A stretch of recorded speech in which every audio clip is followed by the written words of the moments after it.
What's up, ladies and gentlemen? I am Guru951 here to give you a tutorial on how to find brain trees.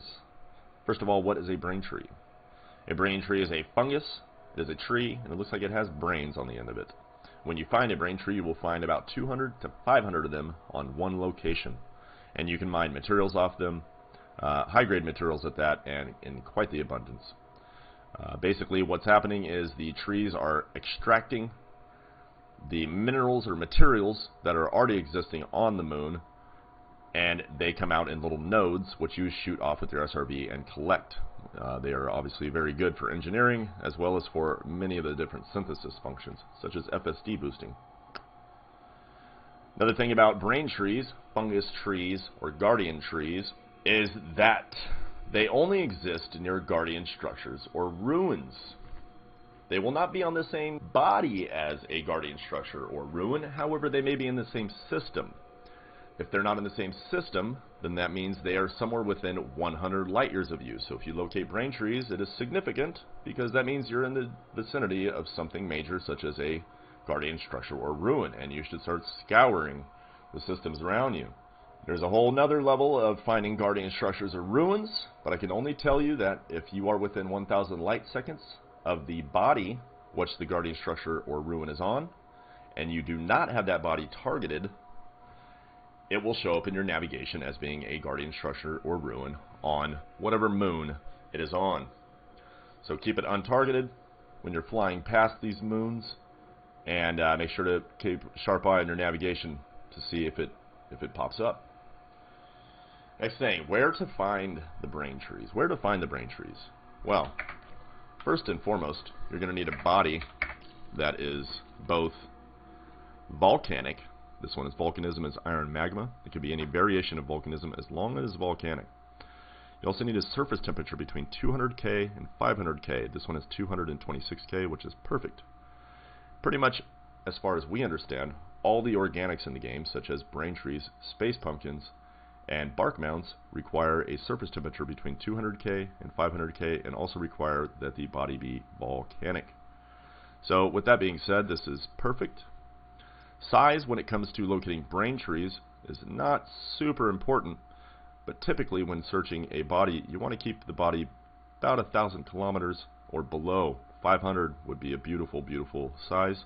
However, with brain trees, it's pretty easy because they exist in ejecta craters. Okay, what is an ejecta crater?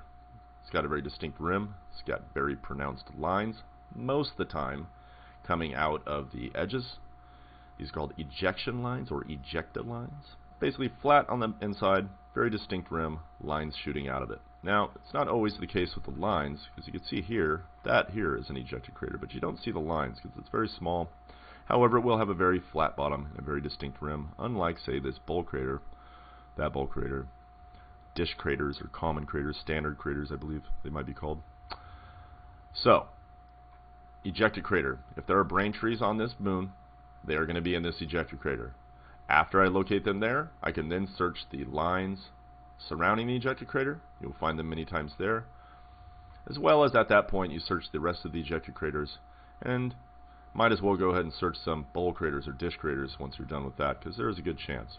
I have never located an organic in a canyon.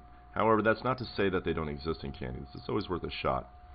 Alright, another thing is organics. Organics have the surface temperature requirement of 200K to 500K. However, anything volcanic does not require a surface temperature of any sort. It can be as low as it gets or as high as it gets. And it will not matter for volcanic things such as geysers, fumaroles, or lava spouts. But with organics, we need to make sure we have that surface temperature as well as being volcanic. So, I believe right now we are facing this ejecta crater right there. Now let's get the ship set up. Alright, first of all, your sensors. What is sensor zoom? See this little yellow bar down there? That is your sensor. And we need it pushed all the way to the right. That means your sensors are reaching out to the max range, right? So not left, all the way to the right. Next thing is this, your sensor scale type. Logarithmic can be used for this. It's not a big deal to have between logarithmic and linear. However, you're probably wondering what is the difference. I can tell you that when you're on the surface of a moon, your sensors with logarithmic, which I think is set by default, will reach out under your ship in about a 10-kilometer radius, give or take. Linear reaches out to about 13 to 15 from what I have been able to tell, so I keep mine on linear. I keep my sensors max zoomed. We need to go to the center of that crater, and to do that, we're going to initiate the glide, and we're going to look for a POI to come across our scanner. And POI means point of interest. For Braintree, oops, didn't mean to do that. For Braintree, that POI on the scanner is going to be a big blue circle that will cover the entire scanner. Your POI scanner right there in the middle of that big circular scanner. That one right there with all the planets on it. Your POI scanner will get a big blue POI come across. It will cover the entire scanner. And once you near the center, it will blink, and then it will shrink down to a tiny solid dot. And that is pretty much, for almost all of the organic POIs, that's what it would look like. So what we're going to do is we're going to do down there, initiate a glide. And glide towards the center, aim towards the center. Now notice here the kilometer, the altitude, sorry, the altimeter. Take that back. Notice the altimeter. We're at 200. We're pushing down. We're going to pay sharp attention to that because we're looking for that altimeter to tick. And by tick, I mean it's going to pop straight up and straight down in a very rapid motion. And that will be an indicator that either our sensors can now touch the ground or that something has spawned below us. An ejector crater will always spawn either an outcrop or brain trees. It will never spawn nothing. I have never seen an ejector crater not spawn something. So this is a great way to test your sensors just to see if they work. An outcrop will also have the very exact same POI as a brain tree. So we're going to head down there, keeping a sharp eye on that altimeter, waiting for that thing to pop up and down. It's not super important with ejector craters because they're always going to spawn you something. We're at 34. I don't see the spike yet, but that's okay. Typically when you're searching for anything volcanic, you would just basically ditch the effort at this point because you need to get that altimeter to tick. We're going to level on out here. We're going to wait for that POI to come across our scanner. There it is. See that? And now once it blinks, I'm going to kill the engines and pop the nose up. And there it blinks. Now we are going down. And it's going to shrink pretty dang rapidly at this point. But now I get the general direction of where it's at. Remember, your sensors are still zoomed all the way out. See that? Now it's a tiny solid dot.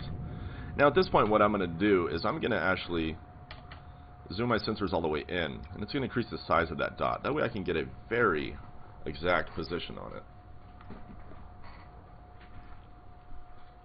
Like I said, I have not been to the surface of this moon before. I'm very surprised that it did not give us a tick. I'm going to pull in the stop. Back on up there. I shall just flip it. Moving that in just so I don't lose it. Alright. Very small movements here. Now, you won't, if they are brain trees, we won't be able to visually see them until about 8 kilometers. Alright, so now you have it positioned right in front. You're going to level out to 0 here. You're going to engage the free look. That way you don't adjust the tilt of your ship. You're just going to go down. I would also say that you should always do a gravity check on your planet. I know this planet's only about 1,000 kilometers, so the gravity is going to be very low. It's not really a threat. We'll tell you that if there are brain trees, they'll be very apparent once you get close enough. I mean, there will be a ton of them, and they will make noise, which let's hope we start hearing that.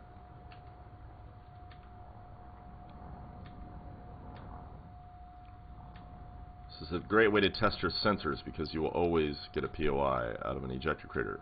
So if you're always wondering, what does a POI look like? This is the where to come find out. It's going to be funny if there's nothing here.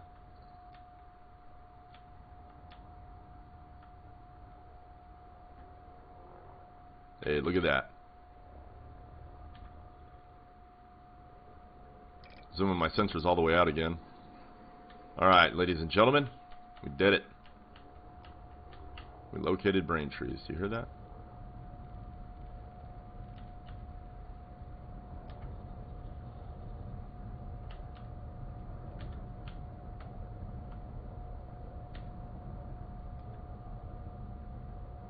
How many of them there are? So we did it. We located brain trees. Now I know that I'm within the vicinity somewhere of guardian ruins or structures. Alright, ladies and gentlemen, best searching to you. Good luck. I hope you have a very happy hunting and your efforts are fruitful.